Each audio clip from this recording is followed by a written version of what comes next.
ថតអីបងឃើញសមាគមយើងអូហៅរូបសមាគមហ៎ឃើញអត់អត់ឃើញផងឃើញតែមុខបងមែនអូនេះសមាគមយុវជនធ្វើបានបងប្អូនចូលរួមជាមួយកំពង់ផាអន្តរជាតិហើយនឹងកម្មវិធីបុណ្យសមុទ្របាទចឹងអ្វីព្យាយាមរួមធ្វើយើងធ្វើទាំងអស់គ្នាបាទបងប្អូនតែឃើញបងអើយនេះខ្ញុំមើលមួយថ្ងៃមិនឃើញដល់ពេលថតបងមិនឃើញចូលរួមចំណែកដើម្បីបាទអភិវឌ្ឍលើផ្នែកទេសចរជំរុញ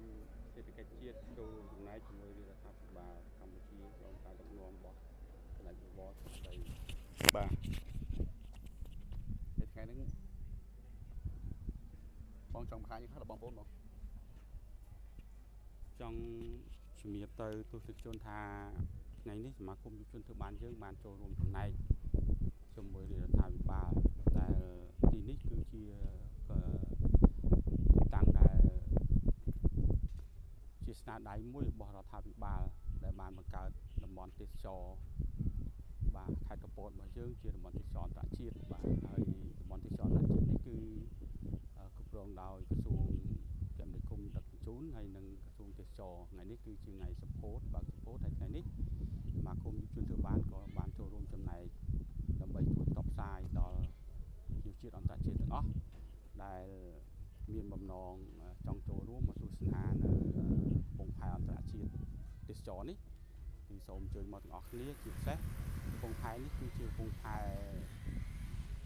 ទេសចរអន្តរជាតិដូច្នេះខ្ញុំជឿថារដ្ឋាភិបាលពិតជាទទួលបាននូវភ្ញៀវទេសចរដែលមកទស្សនានៅទីនេះគឺ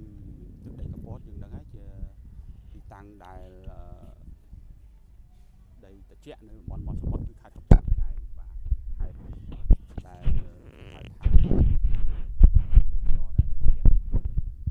តំបន់មាត់សមុទ្រតែត្រជាក់ដីចូលត្រជាក់ក្នុងនោះគឺយើងឃើញខេត្តកំពតឆ្នាំនេះមានការអភិវឌ្ឍខ្លាំងហើយការអភិវឌ្ឍគេថាអភិវឌ្ឍដូចជាតំបន់ទេសចរនេះគឺជាក់ស្ដែងយើងឃើញថាបាទក្រមរបស់ក្រសួងហិរញ្ញវត្ថុយើងឃើញថាមិត្តផលនេះបានកើតឡើងរួមចំណែកយ៉ាងខ្លាំងដើម្បីកសាងសេដ្ឋកិច្ចជាតិតាមរយៈហៅថាវិស័យទេសចររបស់យើងបាទដូច្នេះខ្ញុំបាទក្នុងនាមសមាគមយុវជនទៅបានសូមជម្រាបដល់ជាបរិបទយើងទាំងអស់គ្នាបាទដែលនៅក្នុងស្រុកដែលនៅក្រៅស្រុកដែលទាំងទេសចរអន្តរជាតិមេត្តាមកទស្សនាទាំងអស់គ្នាដោយសារតំបន់នេះជាតំបន់ដែលងាយក្នុងការធ្វើដំណើរហើយសម្បូរអាហារឆ្ងាញ់មានម្ហូបឆ្ងាញ់មានជាបរិបទនិយមស្រស់ហើយទីតាំងនេះជាទីតាំងដែលធ្វើឲ្យមានអេកូឡូស៊ីច្រើនហើយតំបន់មាត់សមុទ្រហើយបើនិយាយពីសហគមន៍ទីនេះគឺមានបាទគឺមានត្រីសមុទ្រច្រើនបាទសម្រាប់បម្រើឲ្យជាទេសចរយើងហើយជាតំបន់ថ្មីមួយហើយក្នុងនោះផងដែរគឺផែនេះអាចជាផែឆ្លងទៅវិញទៅមករវាងកោះបាទត្រល់នៅនឹងខេត្តកំពតនេះគឺអាចឆ្លងទៅវិញទៅមកបានតាមរយៈទូតទេសចរដែលបង្កើតឡើងដោយតំបន់ទេសចរអន្តរជាតិកំពតនេះបាទហើយខ្ញុំសូមជម្រាបឲ្យប្រជាជាតិទាំងអស់មកទស្សនាទាំងអស់នេះហើយយើងមកទទួលយកសេវាកម្មពីទាំងអស់គ្នាដើម្បីចូលរួមចំណែកអភិវឌ្ឍសេដ្ឋកិច្ចជាតិរបស់យើងបាទសូមអញ្ជើញមកទាំងអស់គ្នាដោយទឹកចិត្តសប្បាយរីករាយខ្ញុំបាទទានសមាគមសូមថ្លែងអរគុណនិងទៅដល់រដ្ឋាភិបាលតាមរយៈទូតទេសចរដូចជាក្រសួងជូនបាទការជាការជូនគឺបានការងារយ៉ាងល្អកើតតំបន់នេះដើម្បីចាត់ជាទេសចរអស់បាទដើម្បីកំណើនសេដ្ឋកិច្ចក្នុងនោះបងឯងក៏សូមថ្លែងអរគុណដល់រដ្ឋាភិបាលដែលនាំដោយសម្ដេចធិបតីរបស់យើងគឺលោកបានខិតខំដាក់អូសទាញវិនិយោគបាទធ្វើ promotion ខ្លាំងមែនទែនដើម្បីទេសចរកម្ពុជាដើម្បីសេដ្ឋកិច្ចកម្ពុជាដើម្បីបង្កើននៅការងារជូនដល់យុវជនរបស់យើងដូច្នេះយើងអស់គ្នាជាយុវជនពិសេសនៅនេះសមាគមយុវជនធ្វើបានគឺបានមកដល់ទីតាំងហ្នឹងហើយបានចូលរួមចំណែកក៏សូមថ្លែងអរគុណនិងសូមគោរពជូនពរដល់ទស្សនិកជនទាំងអស់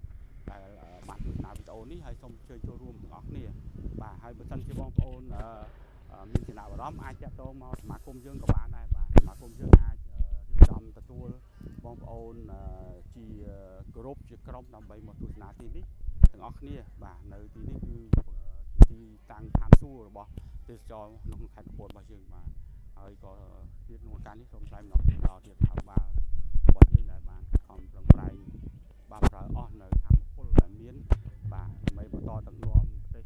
ជាតិទៅរកការវិវត្តន៍លើគ្រប់វិស័យផ្សេងទេសចរទីនេះគឺខ្ញុំសូមថ្លែងអំណរគុណសូមគោរពជូនពរដល់ទីជនទាំងអស់ទទួលបានសុភមង្គល